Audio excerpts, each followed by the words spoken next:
Para el día de hoy vamos a mirar la continuación de nuestro tema que vimos la clase pasada. Iniciamos la clase pasada con la coherencia textual.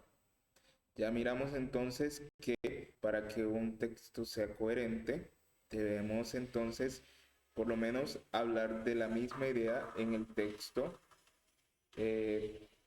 cuidar que nuestras ideas no se contradigan. Para el día de hoy vamos a aprender un poquito más sobre esto, pero tiene un tema que se llama la cohesión textual, como lo ven en pantalla. Listo, entonces, ¿qué es la cohesión textual? Entonces, además de resultar coherentes, los enunciados de un texto deben estar conectados o cohesionados entre sí. Es decir, dos enunciados pueden ser coherentes, pero eso no significa que haya una relación entre estos enunciados, ni gramatical ni léxicamente. Entonces, a esta relación de conexión se le denomina cohesión textual. Y es a la propiedad por la cual los enunciados de un texto se relacionan correctamente desde un punto de vista léxico, es decir, desde el nivel de las palabras, y gramatical, es decir, desde las funciones que cumplen cada palabra. Eso lo vamos a estar viendo más adelante. Pero ahora, interésense por saber que para que un texto esté bien escrito, además de ser coherentes sus ideas, también deben estar conectadas unas con la otra a través de las palabras y a través de los usos gramaticales de estas palabras. Entonces, la cohesión se pone de manifiesto en los textos por medio de diversos procedimientos que pueden ser, número uno, léxicos. Es decir, si estos se tratan de las palabras y sus significados, o gramaticales, si se emplean recursos morfosintácticos, es decir, las funciones que cumplen las palabras dentro de la oración, como sujeto, verbo, predicado, más o menos. Entonces, tenemos aquí un ejemplo donde miramos en resaltado diferentes colores cómo se relacionan las palabras dentro de un texto. Vemos palabras que se repiten, como por ejemplo videojuegos, pero también vemos palabras resaltadas en azul que nos ayudan a hacer una relación textual de diferente manera. Estos son los llamados conectores del discurso o conectores textuales, que estaremos estudiando más a fondo.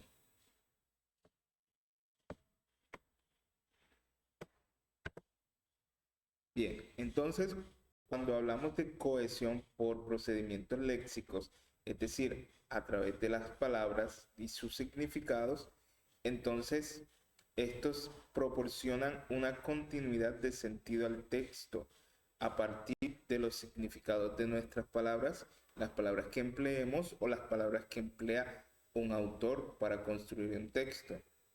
De esta manera, los principales procedimientos para otorgar cohesión léxica, relación entre las palabras a un texto son uno, la repetición, la reiteración y la asociación.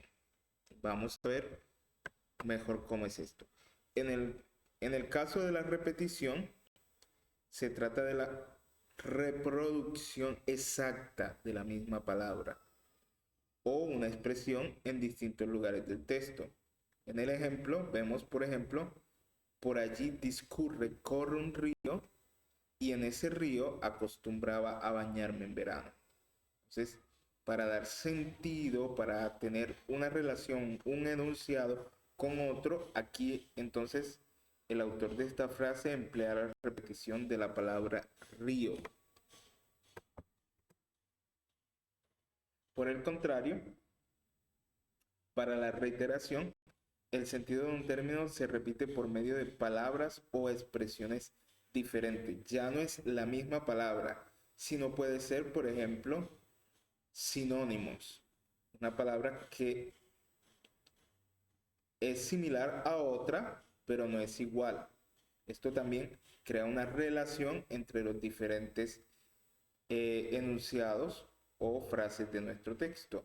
O también podemos usar hiperónimos, que lo vamos a estar viendo más adelante, para crear esta relación.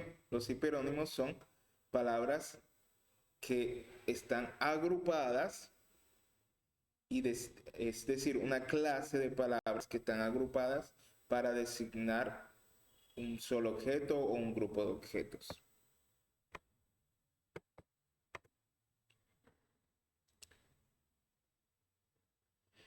Por ejemplo, en este texto vemos lo siguiente. Diego es un niño de 10 años muy ocurrente.